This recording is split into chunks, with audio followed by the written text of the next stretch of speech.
มาฮอดบ้านแล้วจ้าพี่น้องจ้าฟ้า4 โมงแรงแล้วก็ยังฮ้อนอยู่4 โมง 16 นาฬิกา 16 นาทีเลยเด้ฮ้อนว่าสิย่อกระสอบอันนั้นลงแต่รถกับป้าสปีนี้มันสิแรงบ่พี่น้องมันก็ฮ้อนแท้แดดมาหลายมื้อเลยเขาน้ำสิตายไปแล้วเนาะดอกแก้วออกดอกอีกแล้วจ้าพี่น้องเฮากะหากะ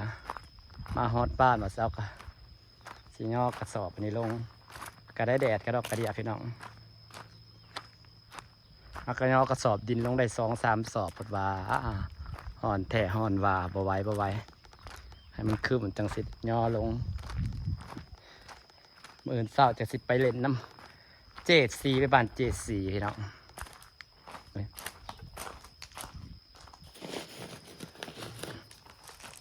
ซื้อ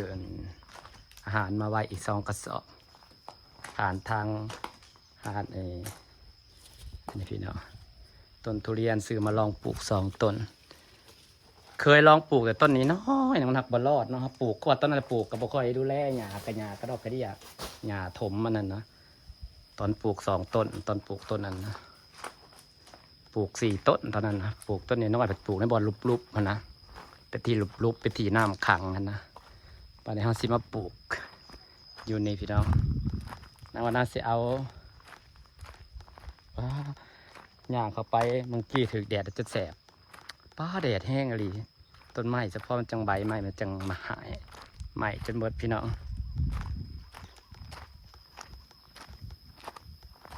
แดดโพดสิพามาย่างอยู่ห่มที่แหละนี่กำแพงต้นไม้แล้วน้อยช่วงบ่ายมากัดเสียห่มต้นไม้เนาะให้โมห่มสิเอา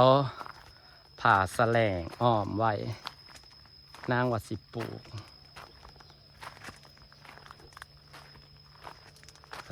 ปางนี่พี่น้อง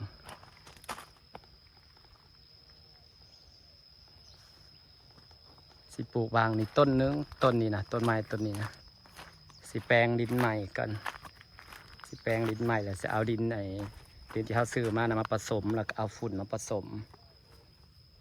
แล้วก็เอาดินของดำๆที่เขาไปซื้อมาปนนั้นนะมาถมให้มันเป็นเนินนี่พี่น้อง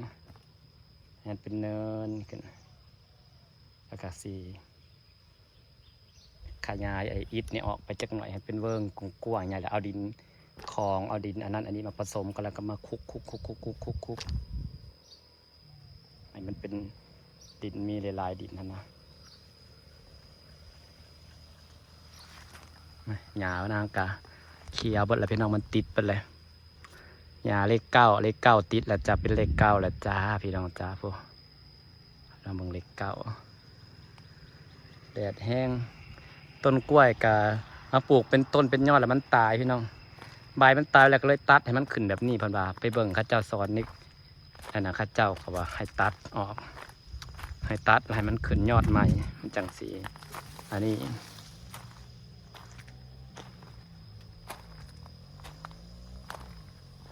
ดอกกระเจียวยังไม่ได้ออกเถื่อ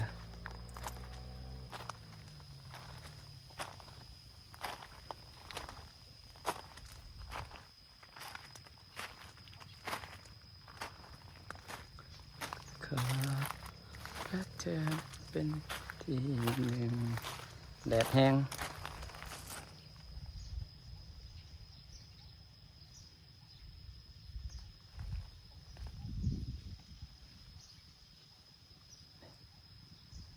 สิปลูกมุมบ่แหละพี่น้องเขามาก็เห็นต้นทุเรียนงามๆด้วยเนาะโอ้ยแต่ว่าต้นในมักกะทันเท่านี้คักกันอยู่พี่น้องนั่นแหละจะเอาสุรินทรีย์มาหดผลกันจะเป็นซีมาหดผลขาดกรีต้นมักทันปีนี้30 กินต้นใหญ่ต้นดกต้นใหญ่หมากกระดกหมากต้องเป็นก้อนนี่กระดกนะพี่น้องคลองเลข 9ลาวนี่เป็นอะไรกันงามไป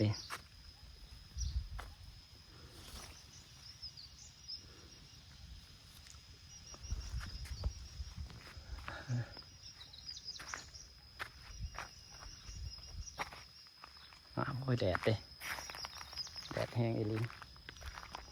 หญ้ากระติดจิบ่หญ้าตะปลูกใหม่นี่แต่อันนี่มันเป็นเนินสูงอีแล้วพี่น้องเป็นตะปลูกทุเรียนนี่ดังเนินสูงนี่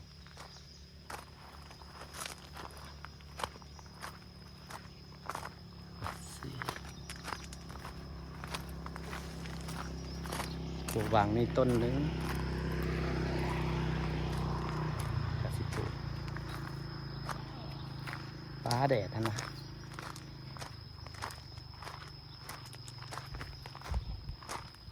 กระสิปลูกกระสมุมนี่บ่วะนี่เอามุมวังนี่จะงามได้มุมพอดีเลยได้มุมคำมากระแดดลำไรได้ห่มจักหน่อย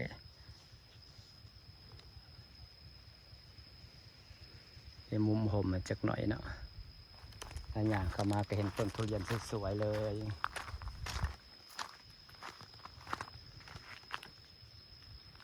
อย่างเข้ามาก็จึกเข้ามาบ้านเราก็ได้ผมเห็นต้นทุเรียนอยู่นี่สวยๆเลยจ้ะเอามุมนี่แหละแล้วพักสิไปขนดินของมาเห็ดมาถมมันเป็นคู่กันจักหน่อยเพราะที่จริงมันก็เป็นเนินสูงอยู่แล้วเนี่ยมันสูงอยู่มุมสูงอยู่แล้วพวกนี้นะตอนนั้นสิเอาแค่แปลงดินซื่อๆแต่ตอนนี้สิคูนกันจักหน่อย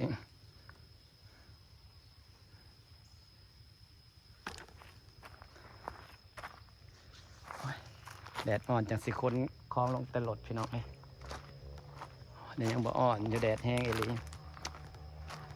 ก็เสียเลยอกว่าโอ้ยมากินข้าวปุ้นเด้อโอ้ยวะมื้อนี้ยังยากเวียกพักมืออื่นพอแหละ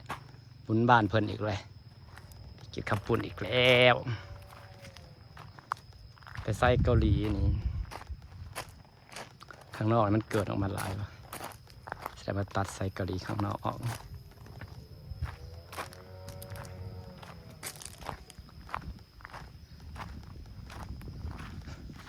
บนปิดเปิดประตูเนี่ยก็สิตัดเพราะมันขวางแล้วปิดเปิดประตูกันยากจะขอรักเธอทีหนึ่ง